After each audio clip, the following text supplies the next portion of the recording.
Bonjour.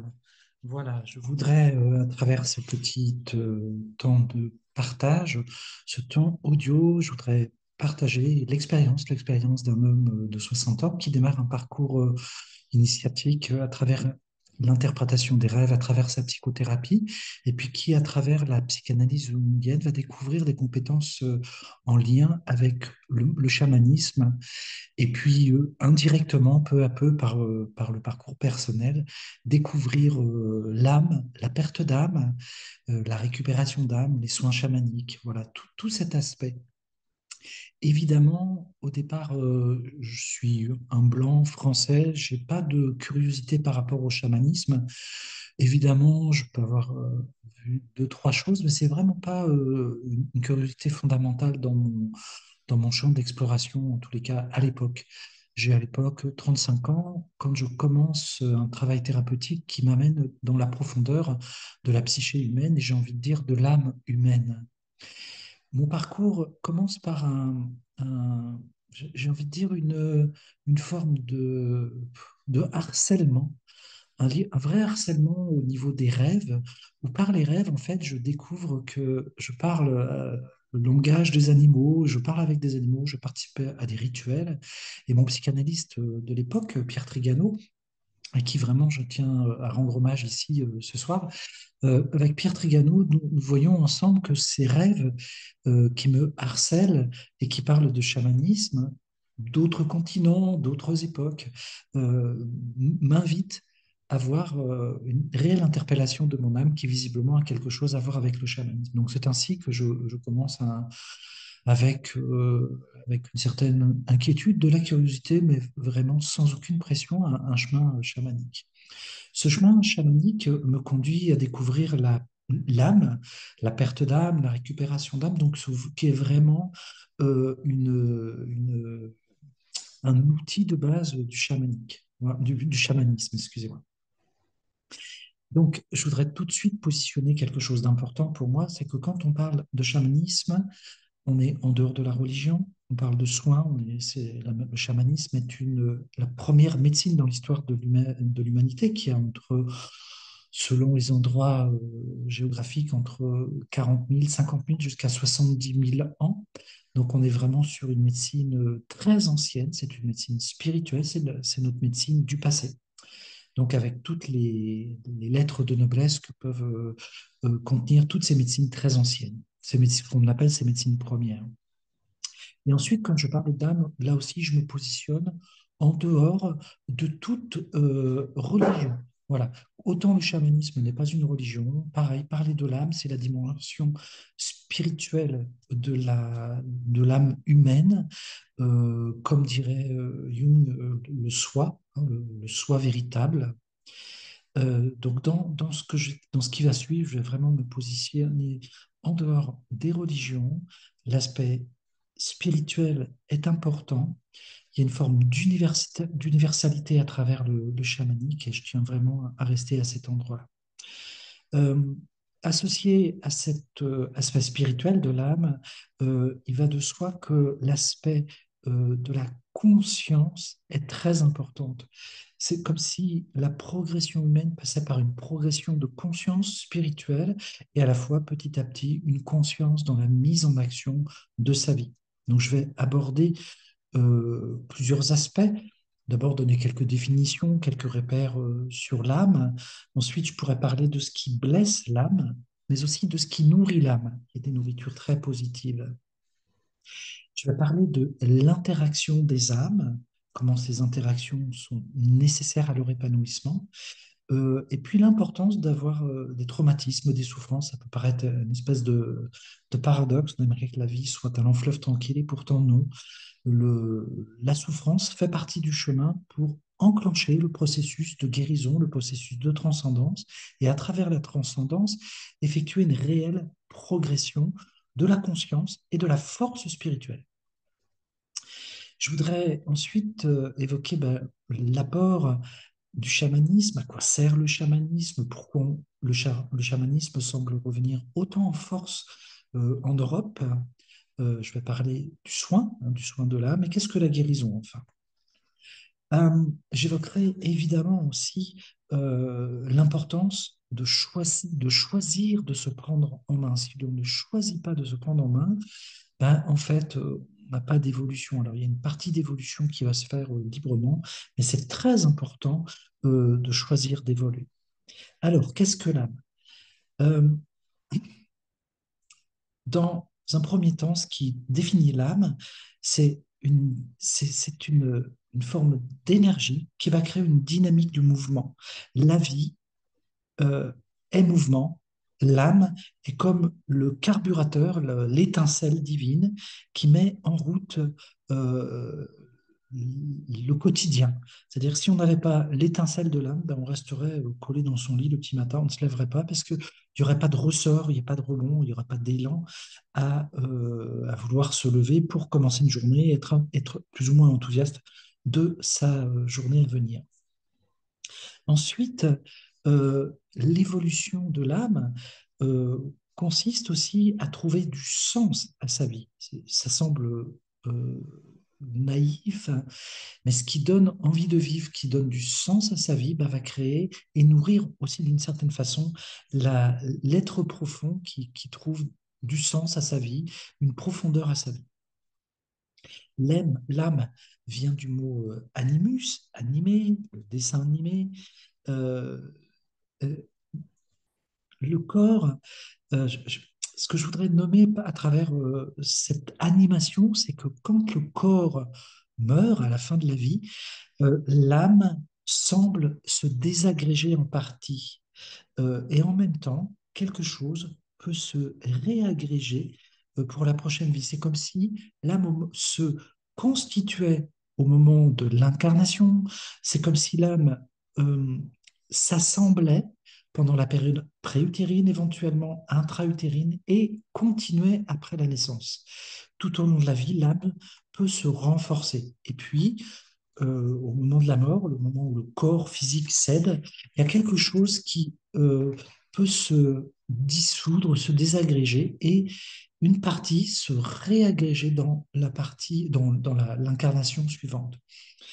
Euh, on pense souvent que dans les traditions hindouistes, du bouddhisme, on retrouve ces notions d'incarnation successive. Il faut savoir que la tradition chrétienne portait la thématique de la réincarnation et qui s'est perdue à un moment donné dans un concile, je ne me souviens plus bien en quelle année, il faudrait retrouver les sources, mais euh, cette notion de réincarnation fut présente de nombreux siècles dans notre religion chrétienne de base.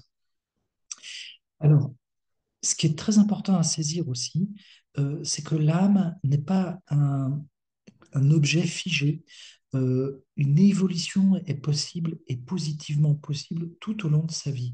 C'est comme si euh, une partie de l'âme possédait des zones de jachère, en jachère comme des zones dormantes, et au fur et à mesure en fait de nos curiosités, de nos apprentissages, de nos découvertes, il y a quelque chose où peu à peu des potentiels se révèlent, des potentiels tout à fait passionnants qui peuvent amener à changer de mission d'âme, changer de mission de vie, ou en tous les cas faire évoluer celle que nous avions pu mettre en marche au début de l'incarnation.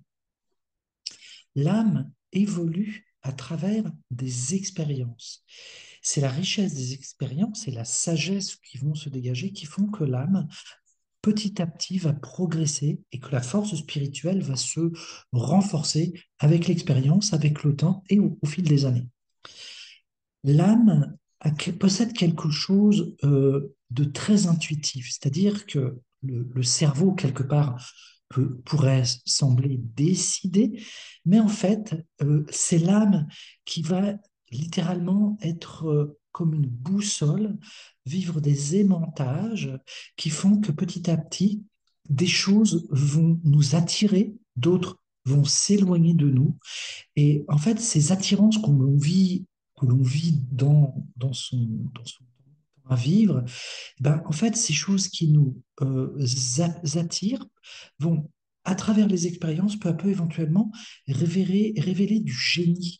Le génie de l'âme euh, apprend, découvre, accueille et éventuellement entre dans une phase créative. Donc, pour certains, ça va être très tôt, pour d'autres, jamais. Mais il y a quelque chose qui doit se réaliser à travers l'intuition d'un projet d'âme. Moi, j'aime bien parler de l'âme comme une boussole, c'est-à-dire que elle oriente la vie, elle oriente les choix, comme un peu on le fait à l'école au moment de l'orientation scolaire. Je choisis un métier qui m'intéresse, où j'ai une curiosité. Il y a quelque chose qui m'a aimanté vers ce métier, vers cette orientation.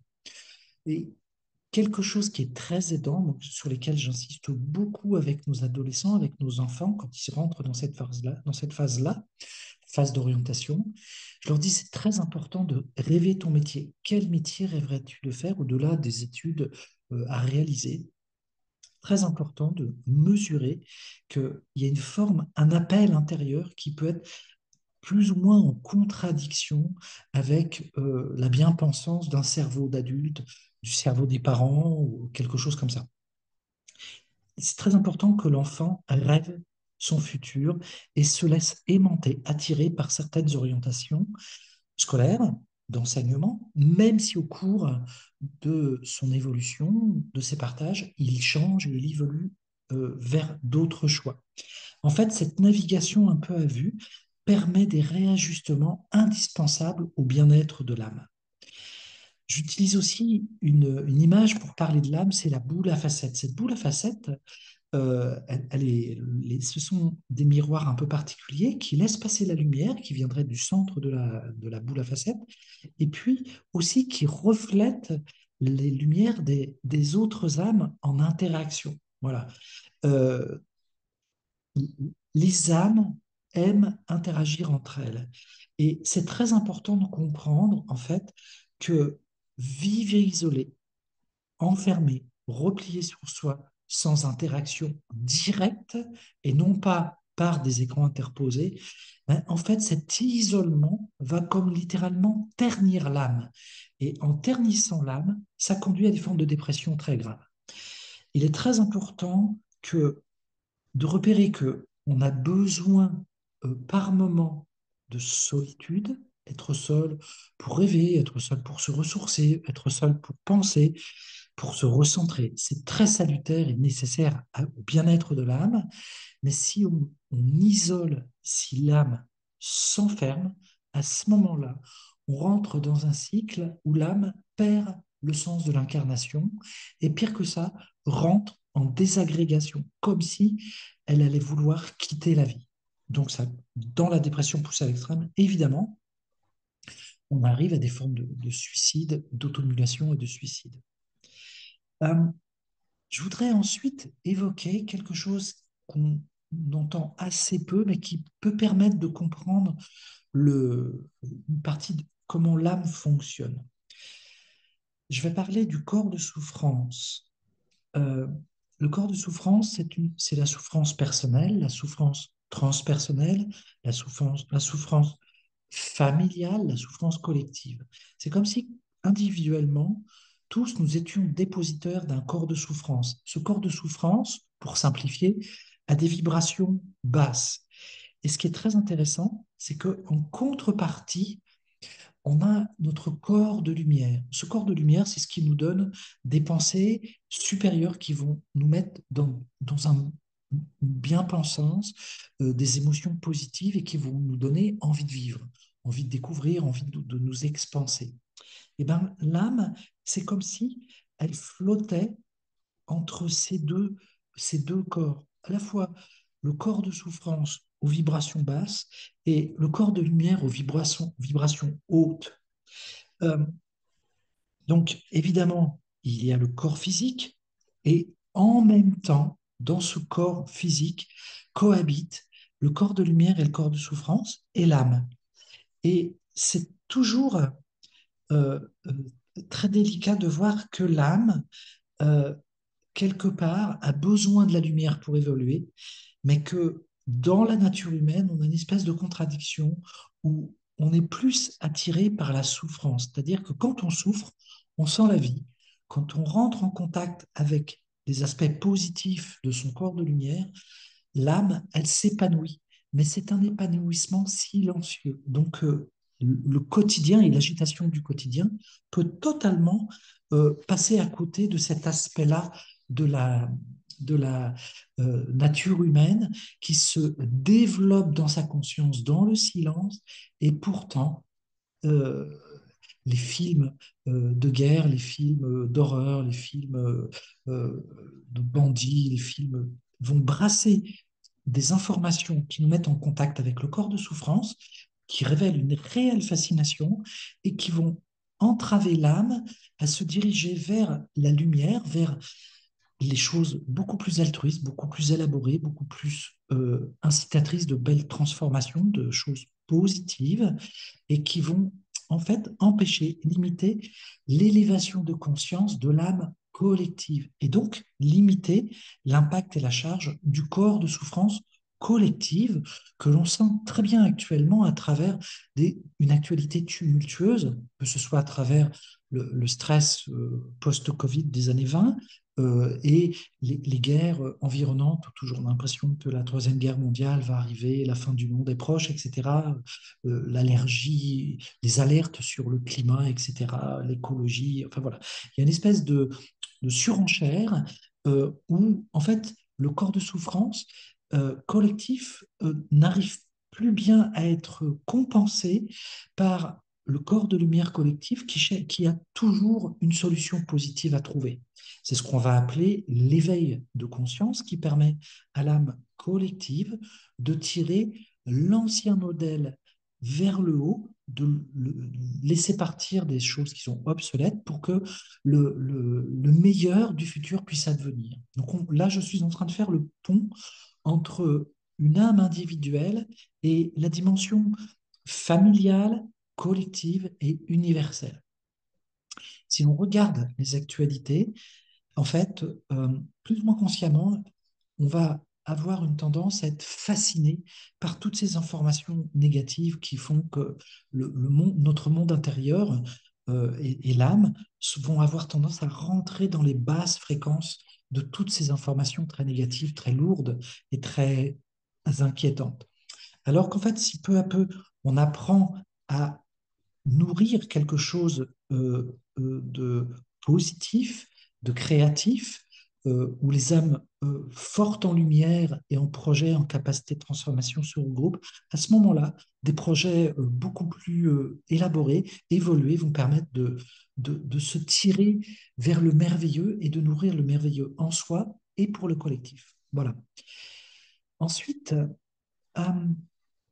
je voudrais évoquer avec vous euh, une définition assez simple de ce qu'est la spiritualité.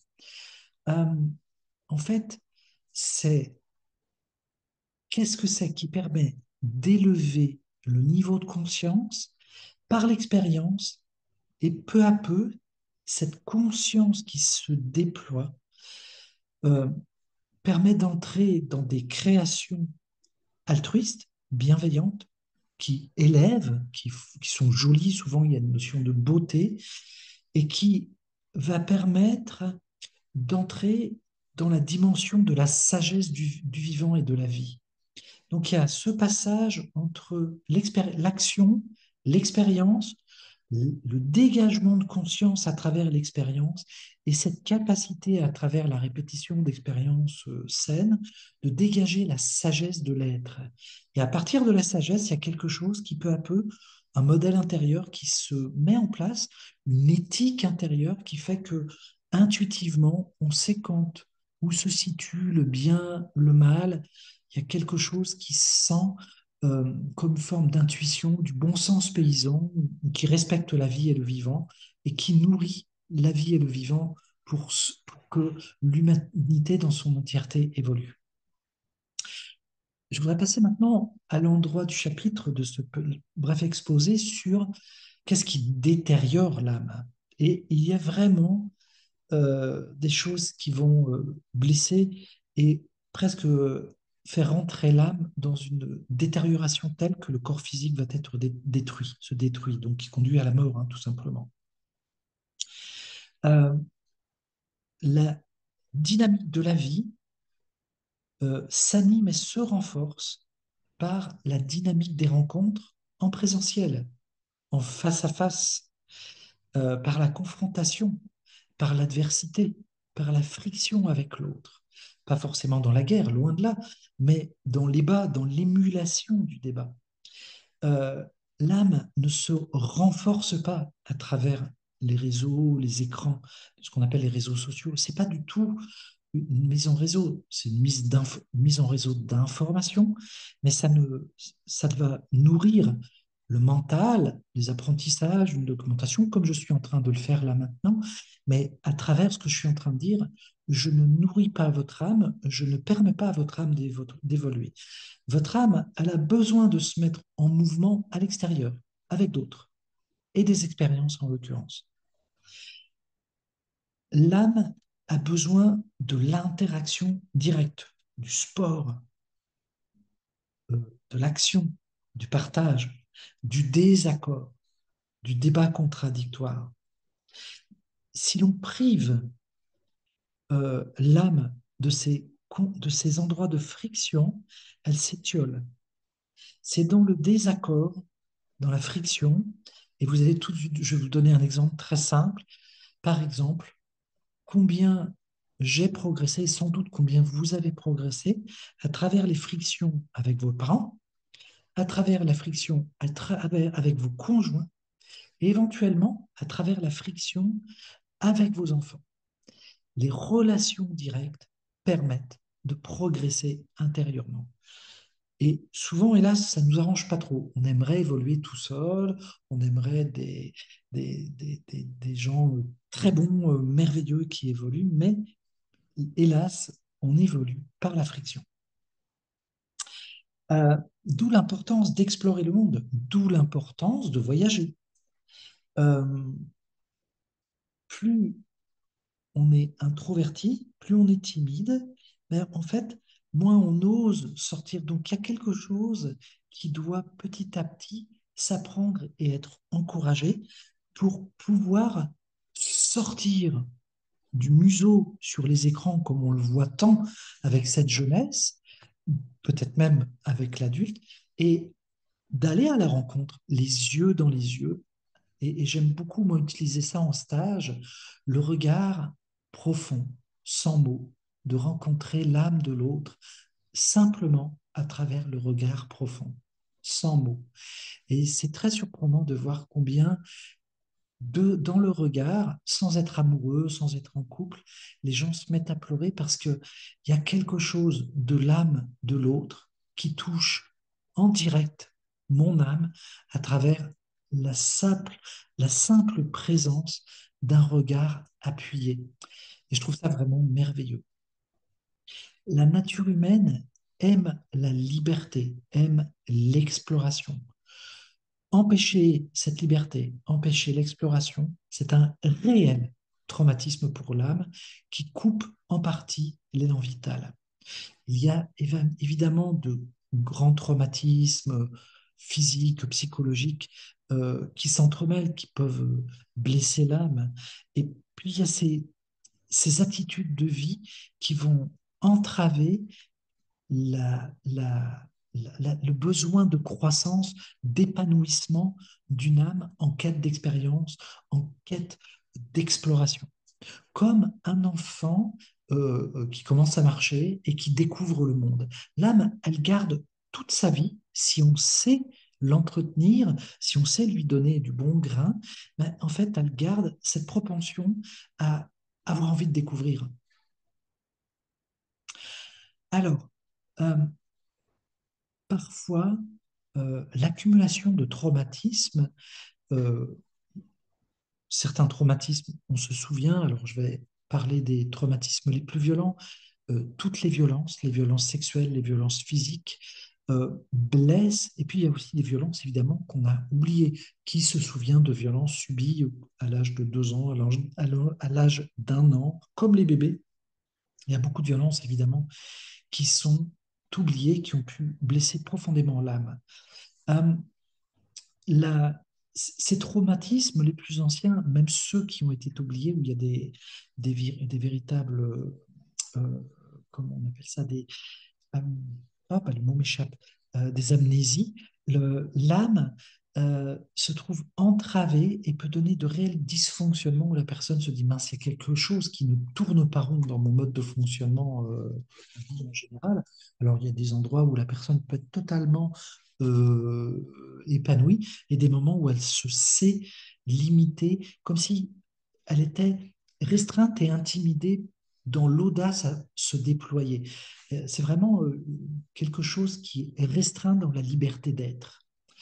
On le retrouve dans des conditionnements limitants, par exemple, hein. Évidemment, c'est pas forcément une blessure d'âme.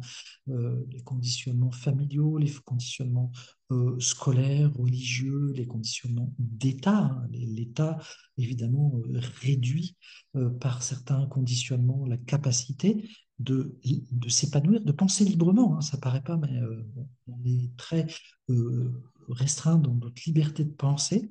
Et c'est pour ça que c'est très intéressant et passionnant d'aller découvrir d'autres cultures, d'autres continents, parce que là, on voit des modes opératoires, des modes de pensée totalement différents. Et souvent, les gens, à travers un voyage, découvrent une liberté de penser plus largement, hein. Dans le chamanisme, on parle d'autres mondes. Euh, Garder un esprit libre, garder une libre pensée, garder son libre arbitre, c'est très, très difficile. Et l'âme, même si elle n'est pas traumatisée, peut avoir vraiment besoin de récupérer des capacités dans euh, dans ces restrictions pour retrouver un élan d'ouverture et d'embrassade des possibilités de la vie beaucoup plus large, hein. Une des grands traumatismes de l'âme, donc c'est la peur de mourir. Et je ne vous renvoie qu'à l'épisode Covid 2020, où la peur distillée quotidiennement en a traumatisé euh, euh, énormément, et certains ne sont toujours pas bien remis de ce traumatisme, de la peur de mourir, de la peur de la médecine, de la nécessité de faire des choses absurdes pour protéger la vie, et est prêt à se mettre un panier à salade sur la tête pour éventuellement arrêter une contamination par le virus. Donc on voit que la peur de mourir, c'est vraiment ce qui sans doute fait le plus tressaillir l'âme, et ce qui, in fine, va la plus la, la verrouiller dans des fonctionnements restreints où il n'y a plus d'épanouissement et où la vie d'un seul coup devient extrêmement flétrie euh, euh, dans un champ d'action, de mouvement très restreint. Euh, L'âme peut se trouver entravée par elle-même. C'est comme si la personne, en fait, il faut que je donne un exemple pour comprendre cet aspect-là qui est très très important aussi. Lorsqu'une personne a un traumatisme et qu'elle ressasse en permanence son passé, ses traumatismes, une expérience ou des expériences difficiles de vie, en fait, l'âme reste comme embourbée dans un terrain, et plus c'est ressassé, plus les roues s'enfoncent dans le bourbier. Et à ce moment-là, l'âme se bloque. Il y a un enquistement. Et en fait, l'âme pourrait sortir, retrouver de la force à travers, en créant un projet futur, mais la pensée qui ressasse, je vais le dire autrement, une identification à son passé fait que l'âme, au bout d'un moment, elle se bloque complètement. Donc c'est une mécanique très importante à, à comprendre, à connaître pour vous surveiller et ne pas ressasser un passé douloureux et ne pas s'identifier à son histoire passée. L'identification au passé empêche l'âme de se projeter dans son futur. Et l'âme, c'est comme si l'âme avait cette compétence à se diviser. Alors, c'est une image, hein, mais comme si elle était capable d'être en partie figée dans le passé et en partie en expansion dans son futur, dans un futur alléchant, qui a des projets sympathiques. Et bien, à l'intérieur de soi, c'est comme une lutte, comme une tension. Et en fait, plus on va nourrir la partie lumineuse, donc qui nourrit un futur enchanteur, ben, plus la partie forte va permettre à l'âme de se tracter vers le meilleur de son futur. Je donne un exemple. Euh, Quand les gens ont vécu des violences sexuelles qui vraiment les empêchent d'avoir une liberté euh, de rencontre dans leur intimité avec l'autre, qui crée de l'inconfort, des blocages, des verrous. En fait, l'histoire des violences sexuelles, évidemment, est très corrompt cette liberté-là. Et en fait, on peut réaliser beaucoup de soins, beaucoup de rituels pour libérer le passé, mais in fine, ce qui est fondamental, c'est que la personne mentalement se pose la question, et c'est la seule question à se poser. Si j'étais totalement libre de ma sexualité, comment j'aimerais vivre et qu'est-ce que j'aimerais découvrir dans une sexualité libre? Euh, Si la personne s'identifie à son histoire et au drame de son histoire autour de la sexualité, en fait, ça entrave la perspective d'un futur enchanteur. Donc, il y a une forme d'assainissement du passé, c'est évident. Toutes les thérapies, beaucoup de choses sont proposées et possibles aujourd'hui, avec des choses qui sont très, très, très pertinentes. Mais il n'empêche que si la personne reste plongée dans son passé et ressasse, en se remettant des images, en se remémorant des sensations, par exemple, elle entrave son futur. Et ce qui libère d'un passé compliqué, c'est vraiment de s'ouvrir une autorisation à rêver et à rêver de façon coquine, entre guillemets, pour libérer des potentiels érotiques, des potentiels de plaisir et de partage avec l'autre, évidemment. Euh, une dimension importante de l'âme, c'est l'intuition. Alors, moi, j'adore parler d'intuition parce que, en fait, l'âme, elle doit euh, s'écouter dans son silence intérieur. Euh, C'est-à-dire que elle chuchote l'âme. Elle est comme un enfant blessé. Pour la plupart, nous avons tous une âme plus ou moins blessée. Et comme un animal blessé, ben, ça couine, ça chuchote doucement. Il y a un coup sur la tête, c'est-à-dire il n'y a pas une grosse autorisation à prendre le plein pouvoir intérieur au niveau de son âme. Et donc, ce chuchotement a besoin d'être écouté avec beaucoup de finesse. Et la finesse conduit dans sa vie à avoir des loisirs, à avoir des curiosités. Et c'est en passant par ces curiosités, qui peuvent être des curiosités qui vont durer 6 mois, une année scolaire chez les enfants, ou alors le temps de faire une longue expérience de 5 ans, et ben, en fait, l'âme se nourrit, progresse, se transforme, se sécurise, s'apprend, et petit à petit, elle va s'autoriser à d'autres explorations, s'ouvrir à d'autres explorations. Par exemple, beaucoup de gens, moi je croise de par mon métier, beaucoup de gens qui ont des compétences dans l'accompagnement de la transformation de la souffrance de personnes, donc des compétences de guérisseurs, de guérisseuses. Et en fait, c'est comme si ces compétences étaient comme en jachère, comme c'est présent, mais non autorisé à révéler toute leur brillance. Et donc, il y a tout un temps de découverte, de potentialisation, je vais y arriver, potentialisation. Et en fait, ces potentialisations sont accompagnées par ce qu'on va appeler des vibrations de très haute fréquence, hein. C'est-à-dire comme si on avait des alliés de pouvoir qui aident l'âme spirituellement à évoluer.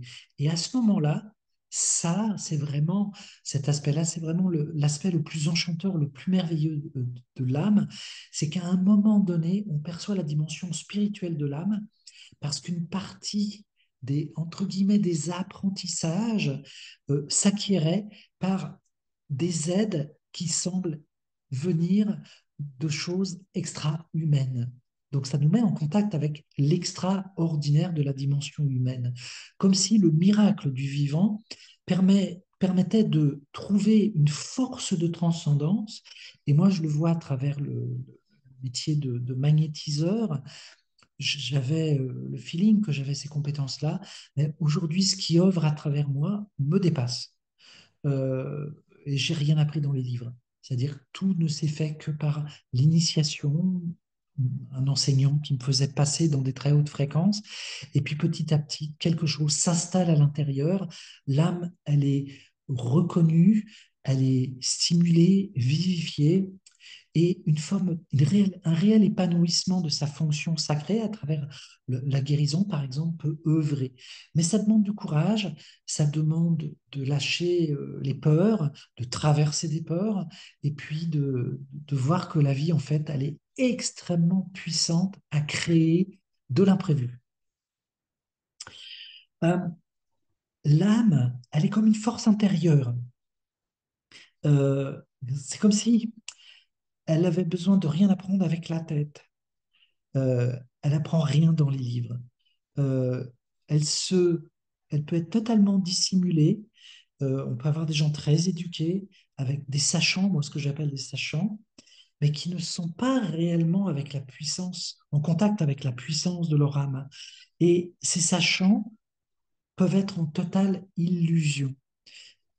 Et c'est-à-dire qu'un mental fort peut amener un contact avec beaucoup d'illusions.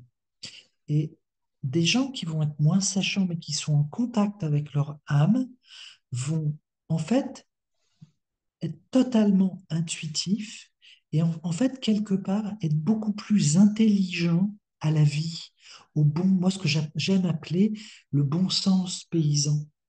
Il y a quelque chose, quand l'âme vibre dans cet endroit d'intuition, eh ben, en fait,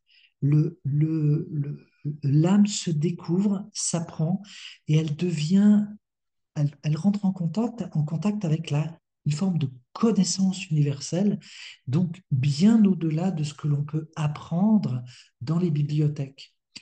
Pour moi, en l'occurrence, par exemple, c'était un réel handicap et presque une humiliation de ne pas pouvoir apprendre des textes par cœur dans les livres, parce que je lis un livre et quasiment je l'oublie aussi vite, c'est-à-dire ça, si ça m'accroche pas, bon, j'ai été capable de faire des études, mais j'ai bien vu que c'était toujours quelque chose de très difficile qui me demandait beaucoup de travail, beaucoup d'études. Et quand j'ai commencé à travailler plus en contact avec mon intuition, avec l'âme, j'ai découvert en fait comme à l'intérieur de moi, comme si à l'intérieur de moi il y avait une bibliothèque de connaissances universelles. Les lois du vivant, les lois du sacré se révélaient au fil des années, des expériences, des initiations à moi de façon totalement inattendue. Et ça, pour moi, ça a été vraiment quelque chose de totalement magnifique et transcendant. Euh, Quelque chose aussi que je voudrais souligner en lien avec l'âme, c'est que l'âme, à travers la friction, quelque part, vit beaucoup d'échecs. C'est-à-dire, elle essaye, elle fait des trucs, ça marche pas, elle se trompe. Euh, donc, il y a, en même temps que l'âme se trouve mise en friction, l'ego. L'ego qui, lui, voudrait toujours être en conquérant dans sa forme positive qui tire vers le haut, et puis l'ego malsain en disant mais oui, je suis vraiment trop nul, c'est vraiment trop, c'est pas pour moi, je le mérite pas, j'ai pas ma place, etc. Donc c'est vraiment quelque chose où la sagesse de l'âme se conquiert, s'acquiert au fur et à mesure qu'on accepte et qu'on vit aussi bien l'échec que la réussite, parce que c'est en apprenant de ces échecs, en autorisant la correction, euh, qui vise une amélioration, donc qui accepte l'épreuve, et ben, dans ce courage déployé, ben, le cœur se déploie et l'âme se déploie avec. Et ce qui permet à l'âme de s'épanouir, c'est aussi sa capacité à rentrer dans le pays des rêveries. C'est-à-dire de redécouvrir peut-être ce que votre enfant d'autrefois rêvait de devenir, de faire, de voyager, de réaliser, d'aller à la rencontre. Euh, des fois, c'est évidemment la rêverie enfantine, mais parfois, ce sont des choses très réelles, très pragmatiques, qui peuvent être adaptées au monde de l'adulte. Donc, c'est très important pour moi d'être très attentif et de se remémorer l'intensité de ces rêves d'enfant. Je raconte souvent que moi, enfant, j'adorais les westerns, les cow-boys, les Indiens. Voilà, alors il y avait le côté grands espaces, le côté aventure, les méchants, les gentils. À l'époque, évidemment, naïvement, je pensais que les Indiens étaient des gros sauvages. Et bizarrement, ben, mon chemin chamanique est passé par les rencontres des Amérindiens. Moi, j'ai beaucoup travaillé en Amérique du Sud, Amérique du Nord, donc là, tout ce chamanisme amérindien, les grands espaces. Et puis c'est ce chamanisme-là qui aujourd'hui me parle le plus par rapport à d'autres chamanismes qui ont aussi leur grande lettre de noblesse que l'on retrouve euh, dans tout le chamanisme à l'est de l'Europe.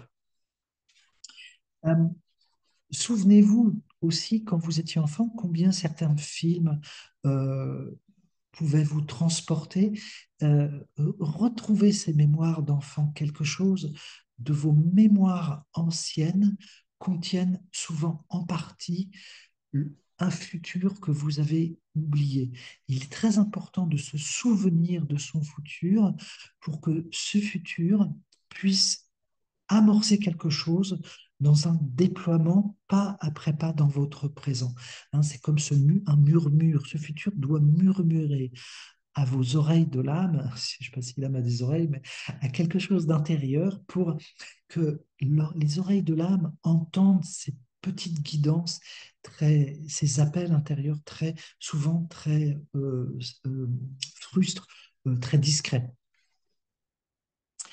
Euh, Certains parlent de la voix du cœur, hein. Le courage, la voix du cœur, l'intuition du cœur. Euh, N'hésitez pas, écoutez vos rêves, allez au cinéma, découvrez des films différents, des pays du cinéma, d'autres pays, d'autres paysages.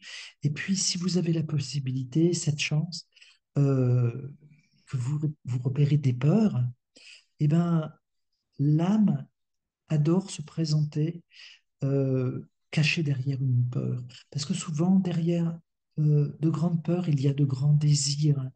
Et donc, c'est de bien sentir, est-ce que c'est une peur euh, rationnelle, genre je vais aller courir avec les lions dans la savane? Bon, ça peut être une bonne idée, mais peut-être que vous risquez de ne pas courir assez vite pour un lion. Ou est-ce que c'est une peur fantasmée parce que en fait j'ai toujours rêvé de traverser l'Atlantique en voilier, mais j'ai peur de l'eau. J'ai pas d'expérience dans cette vie-là, de noyade, d'expérience très compliquée avec l'eau, et pourtant j'ai une énorme peur de l'eau. Donc, c'est très important de voir que ben, peut-être que vous avez à traverser l'Atlantique en voilier ou autrement, hein, euh, en passant par la porte de la peur, qui n'est qu'une peur fantasmée. Donc c'est vraiment tout ce rapport à la peur, aux envies, aux rêves, à l'audace, au manque d'audace. Et pourquoi attendre 10 ans avant de réaliser un rêve qui compte pour vous? Je vous rappelle une chose fondamentale, le corps physique n'est pas éternel, l'âme comporte des aspects éternels, mais dans cette vie-là, votre temps de vie est compté. Faites-en usage, comme si chaque jour était le dernier jour à vivre. Rendez chaque journée passionnante. Chaque respiration, inspiration, expiration est une grâce à rendre à la vie et sentir comment vous êtes honoré de pouvoir être là. J'insiste beaucoup aussi sur les synchronicités parce que des fois, on reçoit des messages. Alors, c'est des messages, des fois, c'est trois personnes qui vous parlent dans la même semaine de tel pays, ils sont allés dans tel endroit, ou des sujets récurrents, ou des rêves qui vous harcèlent et qui vous donnent le, une, comment dire, une sorte d'éclairage sur peut-être quelque chose à aller visiter, des mots que vous ne comprenez pas. Vous allez chercher la traduction sur Google Traduction et puis vous trouvez des significations qui vous évoquent quelque chose ou un sujet de votre actualité. L'âme vous met en contact avec une forme de passion et c'est très important que cette passion soit reliée à la fois à l'intuition et moi j'aime bien parler aussi de l'instinct animal. Nous sommes des mammifères, je vous le rappelle, euh, donc nos instincts quelque part, nous mettent en contact avec cette force archaïque la plus primitive du Cro-Magnon que nous avons à l'intérieur de nous. Et cet instinct-là, cet instinct de vie, cette force animale, parfois, elle peut nous servir évidemment à sauver notre vie dans une situation de grande précarité, mais aussi elle nous guide vers des curiosités, vers des élans. N'oubliez jamais cette importance de l'instinct animal. Euh, l'émotion, euh, l'émotion est un facteur très précieux. Euh, l'émotion est comme une palette de couleurs qui donne des informations pour l'âme. Et moi, j'insiste beaucoup sur le fait pour nos enfants de leur donner du vocabulaire, une palette riche de mots émotionnels, pas pour qu'ils les apprennent, mais pour qu'ils les repèrent dans leur corps comme des signaux. Et à partir de ce moment-là, euh, il va vraiment y avoir une possibilité d'identifier physiquement quelle émotion se présente, qu'est-ce qui se passe, qu'est-ce que je vis. Et cette finesse de perception d'émotion permet d'avoir une finesse de pilotage de ces émotions. C'est-à-dire que si je n'ai pas appris le mot colère, en fait, je subis la colère, elle me traverse, et quand je suis en colère, si je ne me désamorce pas, je passe par des passages à l'acte violent et je vais aller écrabouiller le pif de mon copain dans la cour de récréation. Donc il y a quelque chose qui a besoin d'être appris, reconnu, identifié dans mon corps pour que je puisse apprendre à piloter l'émotion pour l'amoindrir, la contrôler. Ça ne veut pas dire ne plus la sentir, mais simplement pouvoir continuer d'être acteur sans perdre le contrôle de mon véhicule corporel. En clair, ou dit autrement, si je suis possédé par la colère, mon corps me joue des tours parce que à ce moment-là, je vais mettre un coup de poing dans une vitre, dans une porte, me casser le poignet et vraiment euh, comment dire, me blesser violemment. Et l'âme, à ce moment-là, rentre dans une forme de dépression et avec des jugements extrêmement négatifs sur soi, évidemment. Quelque chose qui est très important à repérer, c'est que quand l'humain est attrapé par ce qu'on va appeler des émotions négatives, la tristesse, la colère, le désespoir, l'humiliation, la tourmente, des choses comme ça difficiles, l'humain ne le supporte pas bien parce que ça dérègle le mental. Et pour amoindrir un petit peu cette charge émotionnelle, l'humain va chercher à, entre guillemets, anesthésier l'émotion. Et alors là, il est extrêmement créatif, hein. On a beaucoup, beaucoup, beaucoup de manières de nous anesthésier. Je vais en citer quelques-unes juste pour vous éclairer mes propos. Par exemple, bah, c'est l'alcool. Quand la personne est en alcoolémie, évidemment qu'elle est un peu anesthésiée émotionnellement. D'autres, ça va être la nourriture, d'autres, ça va être les drogues, les psychotropes, d'autres, ça va être l'anesthésie à travers les écrans, d'autres à travers le jeu, d'autres à travers le sport en excès, d'autres à travers la sexualité, etc., etc. Puis après, certaines personnes cumulent toutes ces addictions. Évidemment, on n'a pas de limite dans la nature humaine, on s'écrase comme on peut. Voilà. Une fois qu'on est écrasé, évidemment, l'âme tombe dans le coma littéralement. Hein. Donc le lendemain, une sortie de coma plus ou moins efficace pour reprendre son quotidien. Donc l'objectif, on le voit, c'est quand même de réussir à amener la meilleure nourriture pour l'âme. Je l'ai déjà nommé, mais je vais revenir dessus, c'est euh, créer de la beauté. Et ce n'est pas qu'une question de moyens. Faire une jolie table, cuisiner et organiser un plat avec des couleurs. On mange, vous faites des courses, vous cuisinez, créer de la beauté. Mettre la table avec une fleur, avec une branche, toujours avoir ce souci d'organiser de la couleur, des couleurs gaies, des couleurs qui vous plaisent et qui vont amener un regard qui enchante l'âme. Quand le regard par les yeux, euh, l'âme est touchée, ben, c'est ces gestes les plus simples au bureau, à la maison, chez des amis, arriver avec une fleur, avec cette beauté amène un enchantement de l'âme. La façon dont on s'habille, la mode du noir, alors certains sont en extase devant le noir n'amène pas un émerveillement sur la beauté. Alors il peut y avoir une beauté de forme, de voilure, de texture, etc. Super. Il n'empêche que les couleurs, globalement, tout le monde préfère la couleur. Et les gens qui sont fascinés par le sombre, souvent il y a une prise de possession de l'ego qui rentre dans une forme de fascination du gothique. Donc le glauque, la tristesse, le désespoir, la noirceur humaine fascine, hein. On retombe un petit peu dans les choix d'information. Donc pensez à générer euh, de la beauté. Important pour nourrir l'âme, et aider à se réparer une âme blessée, c'est prendre soin de soi. Qu'est-ce qui est bon pour moi? Est-ce que cela me fait du bien? Ça paraît tout simple. J'aime courir. Oui, j'aime courir, super. Je cours 5 kilomètres, vraiment, je me régale. Au sixième kilomètre, je commence à perdre du plaisir. Je rentre dans une quête de performance. Concrètement, l'âme n'aime pas la performance, surtout lorsque je rentre de ma course à pied avec des ampoules, parce que je me blesse. La blessure jamais ne va enchanter l'âme. Pourtant, on est obligé de faire des efforts.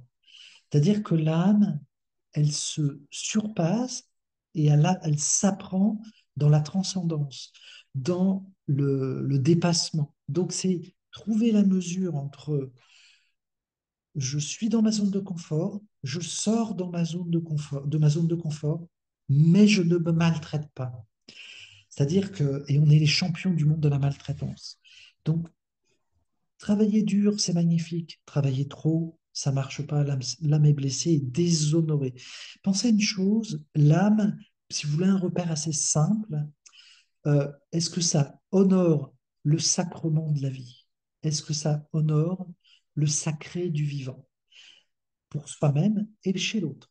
Des fois, les gens me disent, mais comment je fais? Simple. Est-ce que je suis honoré lorsque je me maltraite dans un sport poussé à l'excès?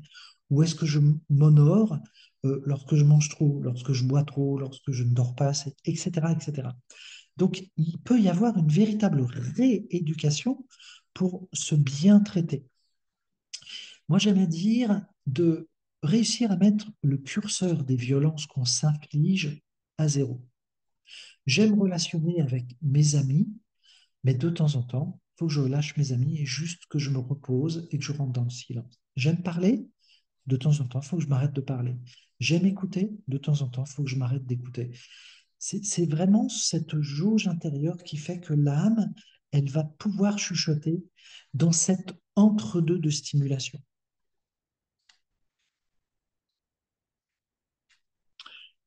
L'âme, parfois on me demande où est-ce que se situe l'âme. L'âme individuelle, globalement, on la situe au niveau du cœur, au niveau de la poitrine. Voilà. Pourquoi? Parce que c'est comme ça. Je suis pas complètement raccord avec ça parce que en chamanisme, on parle de perte d'âme. Quand il y a une perte d'âme, en chamanisme, on va considérer qu'une partie de l'âme est restée bloquée, verrouillée, sidérée, comme emprisonnée dans le passé. Donc, c'est comme si l'âme était friable, ou si je le dis autrement, quantiquement, l'âme est à plusieurs endroits en même temps. Donc, j'ai parlé d'un trauma où l'âme est à la fois présente, mais à la fois figée, sidérée en partie dans une histoire passée terrible. Et puis l'âme, quelque part, elle est déjà dans notre futur. Donc, vous voyez que cette notion d'âme, ce sont des représentations. C'est loin d'être simple d'avoir une représentation matérialiste de l'âme, donc une physicalité de l'âme, même s'il y en a qui sont amusés à, à peser le poids de l'âme au moment où le corps physique s'arrête de vivre. Je pense que les quelques grammes qu'ils ont trouvés ne correspondent pas du tout à l'âme, simplement à la charge vibratoire d'un corps vivant qui vibre fort et cette vibration forte fait que le poids de corps est un petit peu plus lourd que un corps, le même corps mort. Donc, l'âme, qu'on va situer en grande partie, pourquoi on la situe au niveau du cœur? C'est qu'en fait, l'âme, elle vibre émotionnellement. C'est comme si elle était radieuse. C'est pour ça qu'on a beaucoup dans nos traditions chrétiennes, par exemple, des représentations du cœur sacré du Christ en radiance lumineuse. Et on a la même chose avec les représentations de Marie, où le cœur radiant de Marie vibre de mille feux, ou de certains saints et de certaines saintes, qu'on retrouve avec évidemment l'auréole de l'esprit au-dessus de la tête, mais souvent aussi avec le cœur, la poitrine qui laisse passer, irradier la lumière. Ce calme intérieur qui permet de discuter avec son âme euh, euh, permet d'entrer de façon plus pragmatique, à la fois avec ce qui a besoin encore d'être assaini, parce que parfois on a fait pas mal de thérapies, différentes thérapies, et puis ben, en fait, par l'âme, on peut sentir qu'on a encore un job à faire. Et c'est vrai que le job d'évolution de conscience, ben, souvent c'est un parcours multiple, c'est jamais linéaire. Parfois, il y a un peu de désespoir, on a l'impression qu'on est en train de se perdre.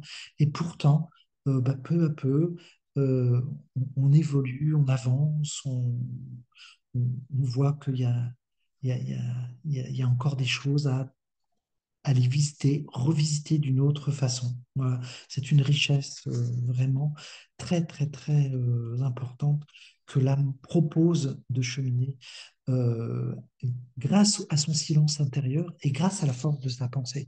Hein, c'est important d'avoir une pensée libre, mais aussi un mental fort. Hein.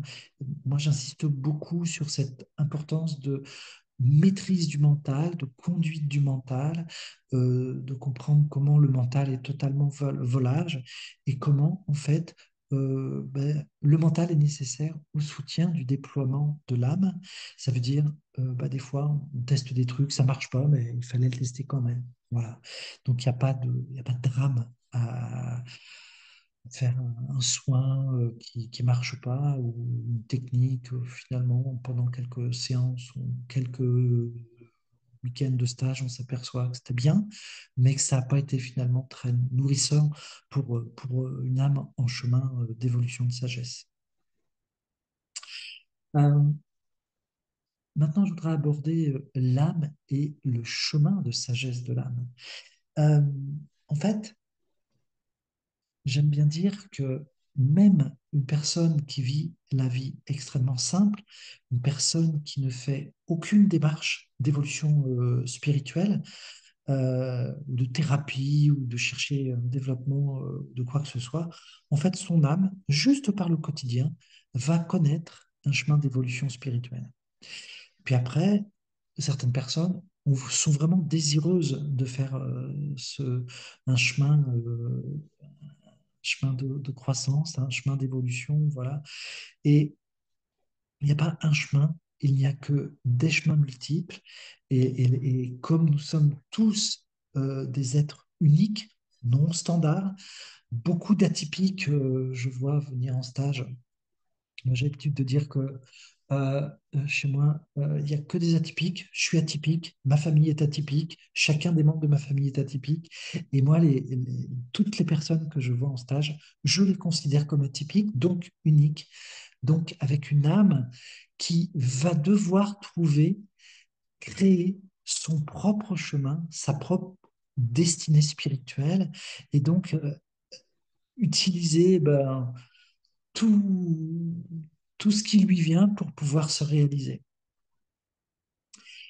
La particularité d'un chemin de sagesse, c'est c'est d'être une âme qui ose se mettre en mouvement, qui ose vivre des expériences, qui ose échouer, donc qui a un ego assez apaisé par rapport à son échec, qui, à chaque échec, cherche à apprendre, à comprendre, à rebondir afin de se perfectionner. C'est-à-dire, c'est une âme courageuse qui travaille, euh, qui ne se rebute pas et qui ne se détourne pas de l'obstacle, et qui va euh, se nourrir des rencontres et des adversités, qui ne va jamais voir dans l'adversité un homme à abattre, enfin un adversaire à abattre, mais qui va voir toujours une source d'apprentissage, une source de découverte pour elle-même, que toutes les situations, par exemple professionnelles difficiles, relationnellement difficiles, euh, en fait, toujours utiliser ces expériences difficiles pour apprendre, pour évoluer, pour progresser. Je prends toujours l'exemple de qui n'a pas fait la rencontre dans sa vie de quelqu'un de pervers. Aujourd'hui, on a beaucoup de choses écrites sur le pervers narcissique, le reconnaître, échapper au pervers, apprendre. Mais en fait, une fois qu'on l'a appris, mais le bip-bip va beaucoup plus vite arriver pour s'éloigner ou aller être dans une rencontre très limitée avec quelqu'un qu'on découvre être pervers, avoir une faille de pervers narcissique. Donc, c'est quelque chose euh, où l'âme, par l'apprentissage, par la friction, par la rencontre, progresse et, et j'ai envie de dire presque cherche la progression par le, la friction la mieux adaptée à son évolution. Voilà. Hum, Découvrir l'honnêteté et la malhonnêteté, comment on est habile à se mentir soi-même, parce que c'est des petits arrangements, ça nous arrange. Comment on aime le pouvoir, comment on aime l'argent, comment on est prêt à se laisser corrompre, hein, c'est une vraie question à se poser. Est-ce que demain, si on m'offre une forte somme d'argent pour faire quelque chose de pas si grave, voilà, dans une entreprise en tant que comptable, par exemple, voilà, dans des postes de responsabilité, les passe-droits contre de l'argent. Voilà, tous ces endroits-là, en fait, sont la ruine de l'âme. Il y a quelque chose dans l'âme et dans sa progression spirituelle, en dehors de toute morale, qui est incorruptible parce qu'elle sait que le mensonge corrompt la sagesse de l'âme. Euh, Au fil de toutes ces expériences, au fil des vérités, euh, de la rencontre de son éthique de vie. Donc ça, tout ça, ça ne se fait pas 20 ans, il faut être raisonnable, hein, évidemment. C'est vraiment au fil du temps et des décennies qui passent, petit à petit, la personnalité et l'âme peut rentrer, moi, ce que j'appelle sur son axe de vérité. C'est-à-dire, euh, petit à petit, il n'y a pas de vérité universelle, mais simplement, c'est comme si mon axe de vérité d'âme se mettait en adéquation avec ma vie, avec ma conduite de vie et avec quelque chose que je sens d'ajusté pour réaliser un chemin où, euh, quand je vais mourir, si j'ai le temps de faire le bilan, je fais, ça n'a pas été parfait, mais quelque chose a été mené jusqu'au bout de la meilleure façon.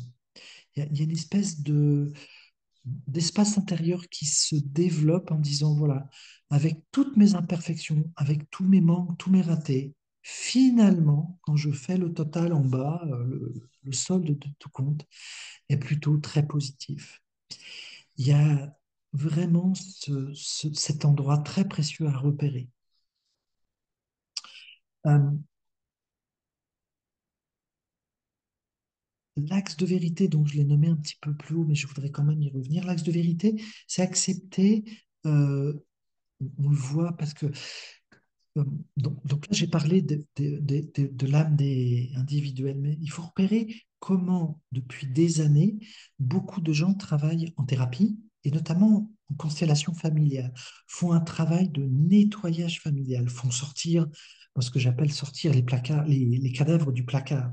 C'est-à-dire qu'au fur et à mesure, et au fil de ces 40 dernières années, à partir des années 60, hein, globalement 70, où les mouvements de thérapie de groupe, les gens ont commencé vraiment à beaucoup travailler sur eux. Ben, en fait, cet assainissement individuel a amené de l'assainissement familial, a amené de l'assainissement dans les sociétés, dans les systèmes. Et aujourd'hui, qu'est-ce que ça fait? Ça autorise euh, à voir, ça laisse apparaître toutes les perversités systémiques, c'est-à-dire partout où il y a des mensonges. Et aujourd'hui, alors il y a la phase de transition, évidemment, certaines personnes ne voient pas ou sont obligées de rester dans des systèmes pervers.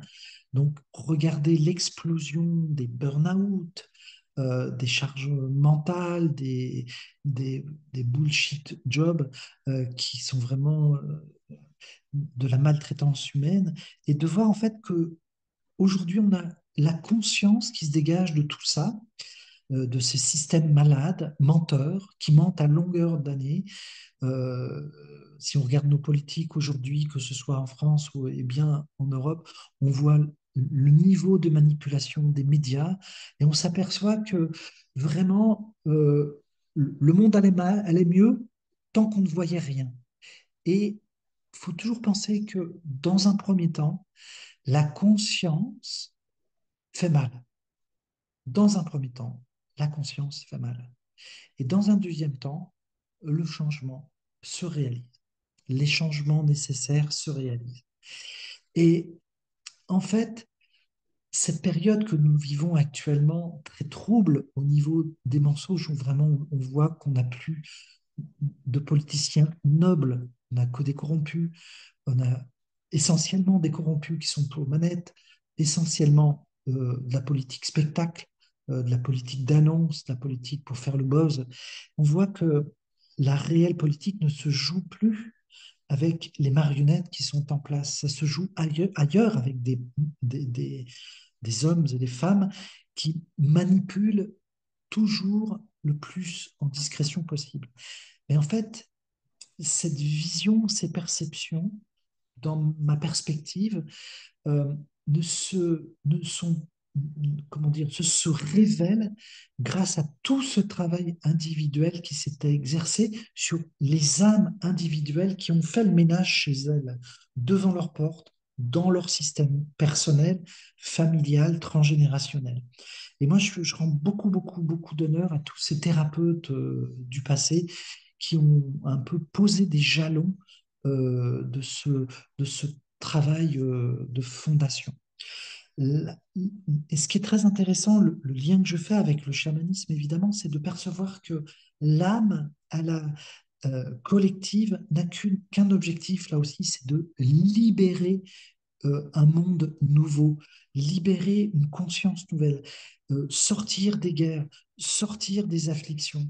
Où sont nos hommes de paix aujourd'hui? Quand à la télé, on ne nous parle que de guerre, il faut envoyer des gars sur les fronts, etc., et qu'on voit l'inutilité totale, où la guerre est plus une planche, un établissement à blanchir de l'argent que vraiment à sauver des vies. On voit la folie humaine et la folie systémique. Et en fait, où sont les faiseurs de paix? Alors, on sait qu'il y en a un, évidemment, il faut rester quand même positif. Euh, dans nos vies, nous aimerions que nos vies soient de longs fleuves tranquilles. Hélas, pour personne, la vie n'est simple. Euh, et, et concrètement, je pense que même pour ces gens qui sont au top du top de la richesse, la vie n'est pas simple, tout simplement parce que tout le monde tombe malade, même s'ils ont espoir de réussir à être éternel pendant 200 ans, vivre 200 ans. Non, non, non. La vie est implacable, tout le monde meurt, tout le monde souffre, tout le monde déclenche des maladies congénitales qui amènent à la dépose du corps physique. Et en fait, euh, ce long fleuve qui n'est pas du tout tranquille, cette vie qui n'est pas du tout tranquille, oblige, oblige les mutations. Euh, Ces mutations sont conduites par les âmes puissantes, des âmes qui trouvent leur autorité intérieure, les âmes qui sont le moins manipulables, c'est-à-dire qu'elles gardent une forme de conscience qui permet de ne pas se laisser embarquer. La puissance de l'âme permet de voir plus vite, plus vite, plus clair. Euh, et la puissance de l'âme euh, se, se déjoue des traumatismes. C'est-à-dire qu'il y a des traumatismes successifs qui peuvent vraiment réduire à néant des âmes, donc faciliter la dépose du corps, la mort. Et puis il y a des âmes qui, dans l'adversité des traumatismes, trouvent une force de résilience incroyable et qui, par cette force de résilience incroyable, trouvent la puissance, c'est-à-dire l'épreuve ne leur fait plus peur, la confrontation ne leur fait plus peur. Il y a des gens qui se renforcent dans l'adversité comme si le fait d'avoir failli mourir leur donnait une force intérieure qui décuple leur désir de vivre. Il y a des âmes faibles qui vont se laisser abattre. Et ça, c'est très intéressant de repérer chez vous comment vous fonctionnez. Est-ce que vous êtes une âme qui, dans l'adversité, peut chuter, peut se mettre à genoux, peut tomber, peut, entre guillemets, faire du coma, et puis, lorsqu'elle se réveille, elle fait waouh, qu'est-ce que j'ai appris grâce à ça? Et ne s'identifie pas au trauma, prend la leçon et monte en puissance au fur et à mesure. Et là, il y a une réelle, euh, presque une réelle force de transfiguration qui peut se produire. Et cette transfiguration amène vraiment des capacités incroyables de passage à l'action. Et ce sont des êtres, des hommes, des femmes, que plus rien n'arrête. Hein. Je pense à Simone Veil, qui survivante des camps de concentration de l'Holocauste au moment de la Deuxième Guerre mondiale et du nazisme et de l'extermination. Elle va à Auschwitz, elle vit le départ de plein de membres de sa famille, et pourtant, elle, sa vie est sauve. Et ce courage de combat, elle l'a intégré en prenant appui sur sa vulnérabilité. Euh, c'est comme si la vulnérabilité, euh, au lieu de mettre une impasse, allait créer un catalyseur susceptible de créer cette force de transcendance et de dépassement de soi dans des actions très engagées et de faire et d'obliger la mollesse des systèmes les moins aboutis à laisser la place à la rectitude de l'impeccabilité des lois célestes. C'est là la force de l'âme. Euh, je suis très enthousiaste quand je parle de ça parce que vraiment, c'est vraiment des choses qui me passionnent terriblement. Euh, il y a des grandes périodes de blessures de l'âme. Il y a la période, j'ai presque envie de dire, des vies passées, hein, quand on arrive dans la vie d'avant, quand on vient d'une autre incarnation. Il y a la période intra-utérine, où vraiment l'âme peut être très endommagée en ayant failli mourir à ce moment-là, pendant la grossesse. Notamment, je suis un peu spécialisé sur la perte gémellaire intra-utérine. Une perte gémellaire intra-utérine, évidemment, va amener des souffrances de l'âme. Toutes les périodes périnatales, hein, les accouchements difficiles, les maladies périnatales, là aussi le pronostic vital est engagé, et toute la partie de ce temps après, euh, après, ou même en tant qu'adulte, risquer de mourir en dommage l'âme. Voilà. Donc la vie est très précieuse et c'est important euh, de tenter de se rapprocher de 100% de ce potentiel, d'où l'importance de prendre soin de l'âme. La dynamique de vie, je ne sais pas si c'est possible d'avoir une vie avec une âme qui fonctionne à 100%, mais dans l'idée, c'est quand même vraiment passionnant de vivre avec une âme dynamique euh, qui, qui, qui, lorsque l'épreuve arrive, va très vite à vivre un sursaut de vitalité et à repartir comme un ressort qu'on comprime et qui rebondit. Euh, je vérifie parce que il me semble que dans le... je- j'ai peut-être omis de parler de quelque chose, c'est la dimension quantique du soin de l'âme. Quand je reviens sur ce point parce qu'on parle beaucoup de physique quantique, de soins quantiques, etc. Quand j'expliquais que l'âme, comme entre guillemets, fractionner, quelque chose se fractionne dans le passé, va euh, perdre de la dynamique, se retrouver sidéré dans le passé par un traumatisme, et puis le présent est moins dynamique du fait de cette partie en sidération et que le futur n'est pas tellement enchanteur. En fait, la récupération d'âme consiste à aller vraiment à récupérer l'énergie sidérée du passé comme pour le réinjecter dans le présent, mais de ce présent, que ce soit déjà en cours d'influence et de réengorger son futur de passion. C'est quelque chose d'unique, la récupération d'âme, qui vraiment amène à comprendre ce que veut dire la relativité de l'espace et du temps.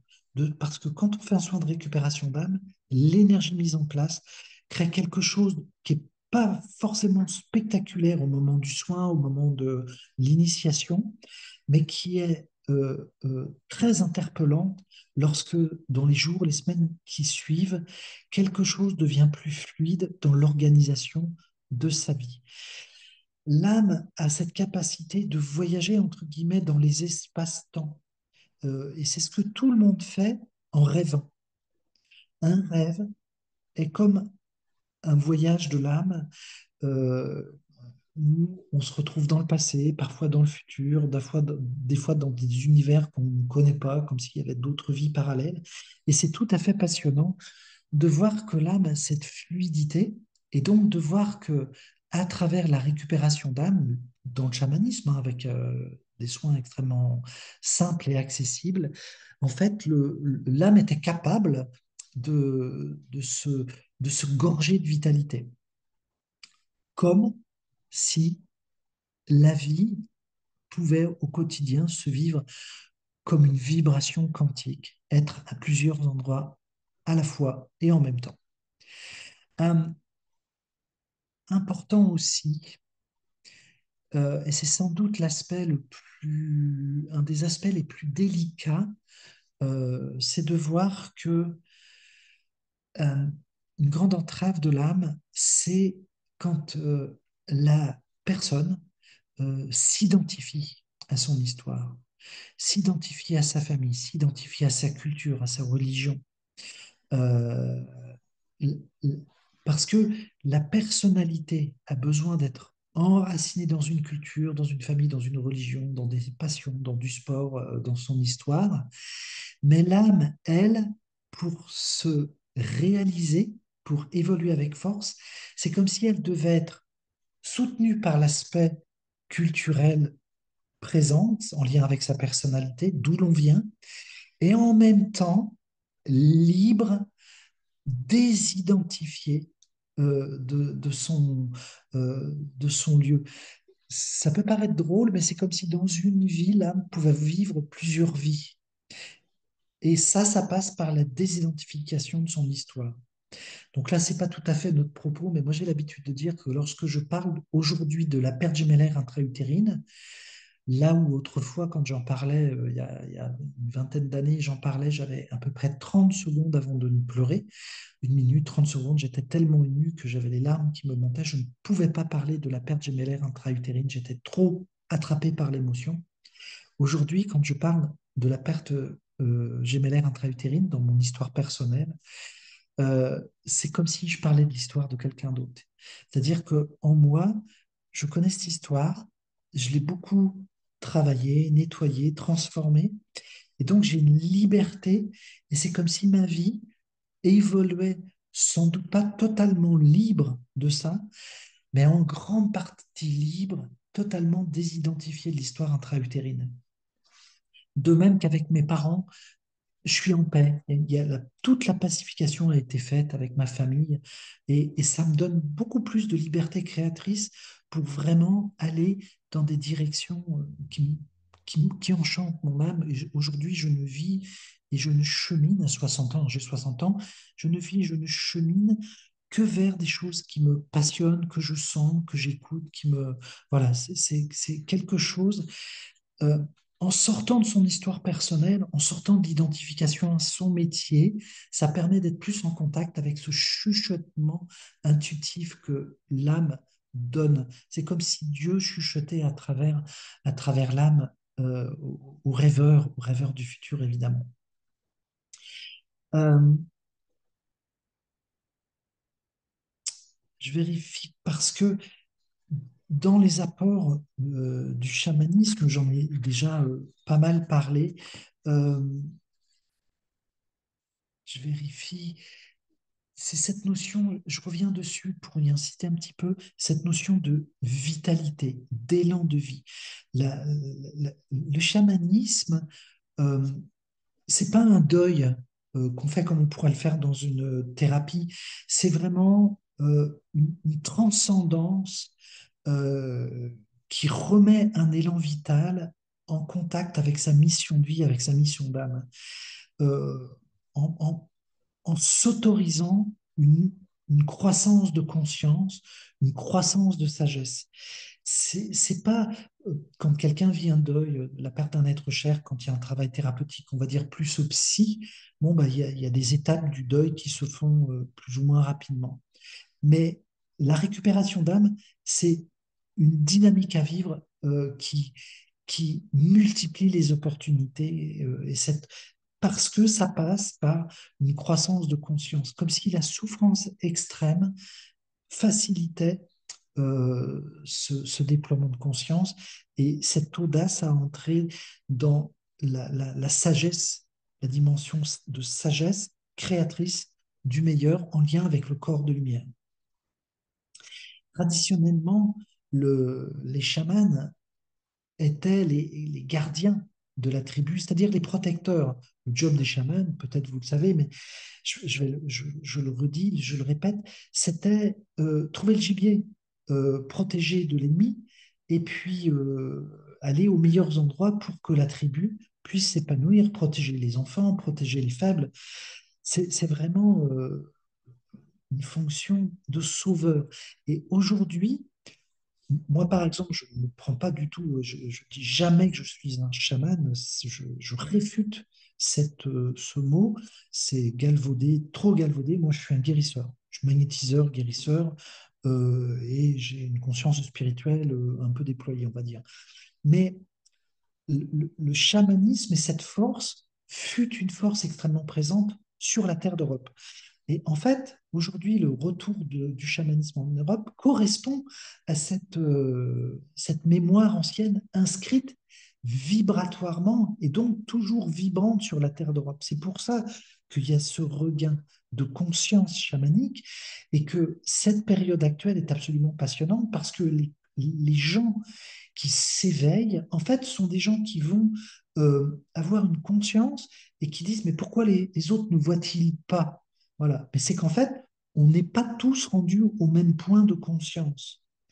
Euh, et cette relation à la conscience, c'est une relation spirituelle à la vie, au vivant, au futur, et qui n'a rien à voir avec la politique et l'histoire actuelle qui est en train de se rouler.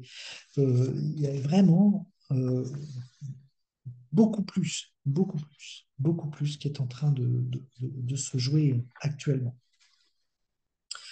Euh, un autre point important, c'est que l'âme individuelle euh, peut se relier à d'autres âmes, comme s'il y avait des familles d'âmes. Alors quand on pense famille d'âmes, évidemment, on pense au monde des vivants. Mais en fait, l'âme évolue grâce aux autres mondes. Alors, évidemment, c'est comme si l'âme des vivants pouvait se relier à l'âme des morts. Alors, évidemment, ça peut faire un peu peur, parce qu'on a tout un tas de fantasmes sur les malmorts, les âmes errantes, etc. Alors, je vais utiliser une autre explication d'autres mots. C'est comme si l'âme des vivants, la vibration de la vie, pouvait se relier, entrer en résonance avec des vibrations tellement fines que ces vibrations si fines appartiennent dans le chamanisme à ce qu'on appelle aux autres mondes. Et les autres mondes, dedans, il y a une partie de ces autres mondes qui correspond au, à cette zone où les âmes errantes transitent avant de passer à des vibrations plus hautes. Euh, et en fait, une grande partie de l'apprentissage de ce travail spirituel consiste à traverser les plans vibratoires les plus fins pour rentrer en contact avec les vibrations les plus fines qui vont donner de l'information comme une syntonisation à l'âme des vivants pour leur donner une guidance, une inspiration. Et les formes les plus fines de ces vibrances, donc de ces âmes entre guillemets défuntes, mais qui ont acquise une grande sagesse, permettent d'amener la conscience humaine à se développer vers le meilleur. Et c'est totalement à l'inverse de ce qu'on voit aujourd'hui. On a l'impression que le monde ancien est totalement dépassé. C'est parce qu'en fait, beaucoup de gens vibrent déjà le futur, donc avec des vibrations plus heureuses, plus élevées, et visent un monde plus heureux. Et ce monde ancien vibre toujours bas et cherche à garder le pouvoir. Voilà, donc c'est cette lutte à laquelle on assiste actuellement. Et souvenez-vous d'une chose très importante, les vibrations les plus fines, les plus hautes, donc qui correspondent au corps de lumière, sont parfaites par rapport aux vibrations les plus basses.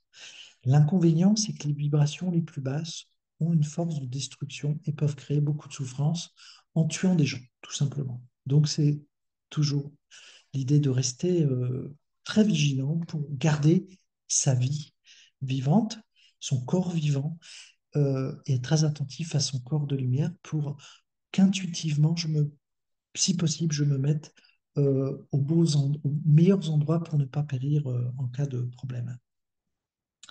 C'est ce que j'appelle, moi, la shamanic web connection. C'est-à-dire que quand vous dormez, ben, la nuit, le corps astral, le voyage astral permet d'aller se relier à toutes ces fréquences. Voilà.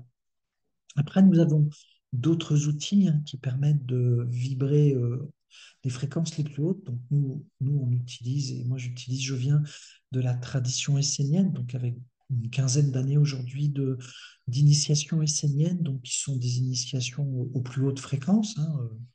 Voilà, donc on sait aujourd'hui historiquement que Jésus, Marie, Joseph, les apôtres étaient tous des initiés esséniens, donc avaient des pratiques spirituelles particulières, voilà, et avaient un mode de vie très simple. C'est décrit historiquement par les écrits qui restent des Romains. Mais ces guérisseurs, ces thérapeutes, qui ont donné ensuite les thérapeutes d'Alexandrie, ces thérapeutes étaient des guérisseurs des âmes. C'est vraiment ce qu'on appelle la guérison pour moi, c'est la guérison de l'âme, c'est-à-dire une âme qui progresse. Il n'y a qu'un chemin d'évolution, c'est le chemin vers une vibration de plus en plus fine. Euh, le- la technique de récupération d'âme qu'on utilise dans le chamanisme, elle s'apprend en 4 jours. En 4 jours, de façon très sécurisante, on apprend la récupération d'âme, on apprend à travailler sur soi pour sa propre récupération d'âme, sur des traumatismes qu'on choisit.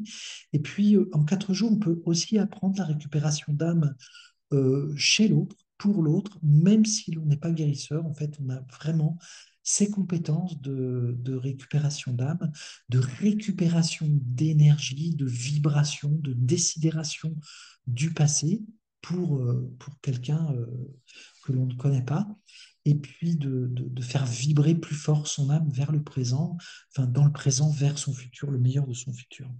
Ça, c'est vraiment un soin majeur de la tradition chamanique.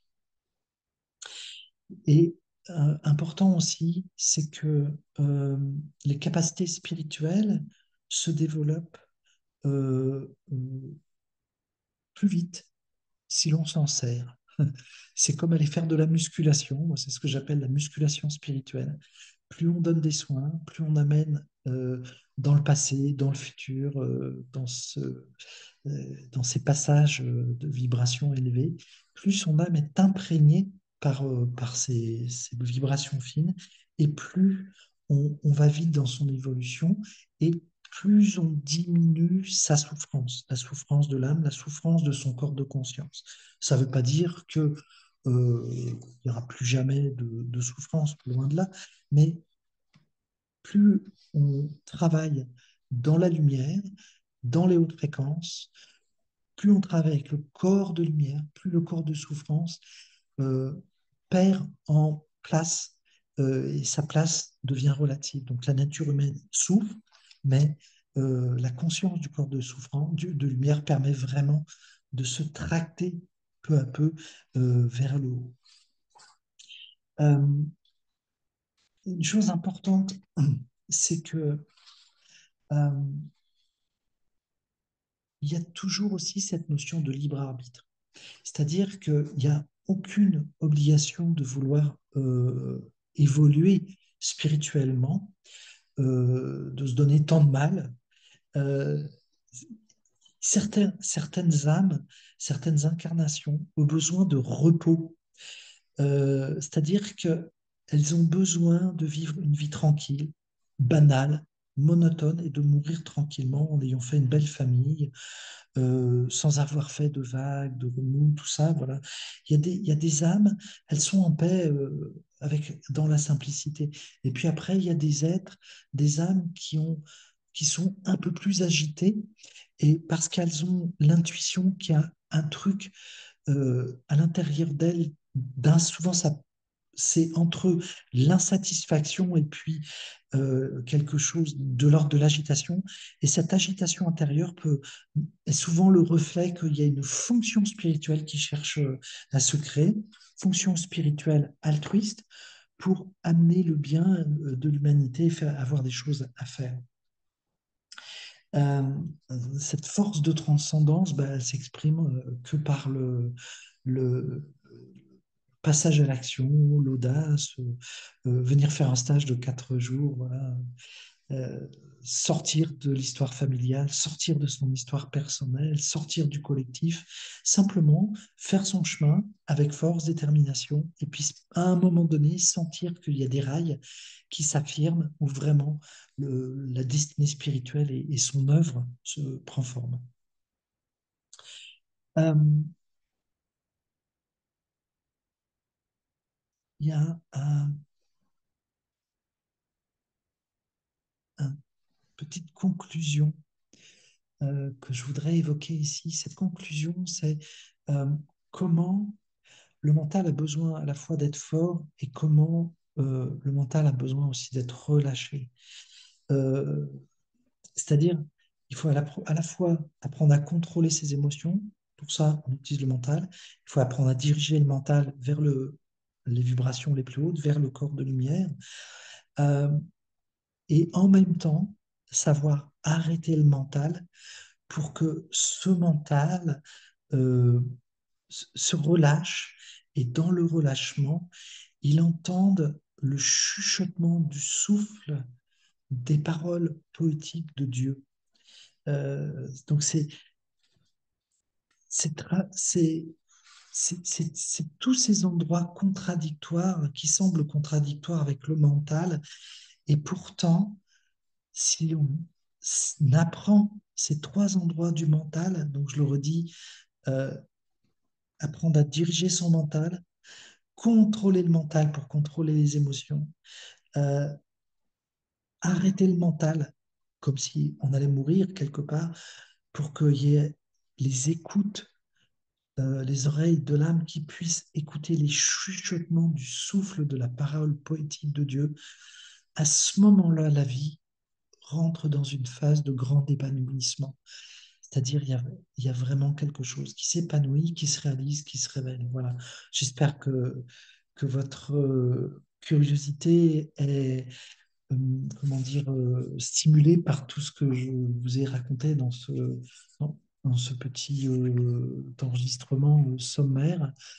Mais voilà, j'espère que ça vous aidera à oser prendre une responsabilité, la responsabilité de votre cheminement, sortir de la victime, sortir de l'enfantillage à l'intérieur de soi, et de vraiment, euh, que je vous souhaite vraiment de trouver la force, la sécurité, euh, de travailler votre liberté pour que vous puissiez devenir plus fort et surtout de vous regrouper avec les comme vous, ou ce que je les appelle les comme moi, c'est-à-dire les atypiques, les vulnérables, les sensibles, les fragiles, ceux qu'on a l'impression qui ont souvent une illégitimité. Et ben, en fait, là, il y a de l'affinité, et de voir qu'en fait, il y a un peu des grandes familles d'âmes et que ben, ensemble, on peut œuvrer ensemble. Voilà. Donc, j'espère que cette vidéo, pardon, cet enregistrement, oui, c'est pas une vidéo, cet enregistrement vous aura intéressé, vous aura mis en passion, la passion de votre âme, la curiosité de votre âme, de découvrir peut-être un petit peu plus qui vous êtes. Et puis, n'oubliez pas de visiter le site de l'institutarc-en-ciel.com, institutarc-en-ciel.com. Et puis, dans le menu des stages ponctuels, et bien là, vous trouverez le stage Aliment, réintégration de l'âme, 4 jours passionnants, en douceur, cadré avec une équipe compétente, hein. C'est un stage que j'anime depuis presque 15 ans. Donc, on a quand même beaucoup d'expérience, des petits groupes qui permet vraiment un pilotage al dente, comme on dirait en Italie, pour avoir un pilotage le mieux ajusté à la personnalité, à l'individualité de chacune et chacun. Voilà, je vous souhaite de la joie, du bonheur, de garder un moral d'acier, et le meilleur. À très bientôt. Au revoir.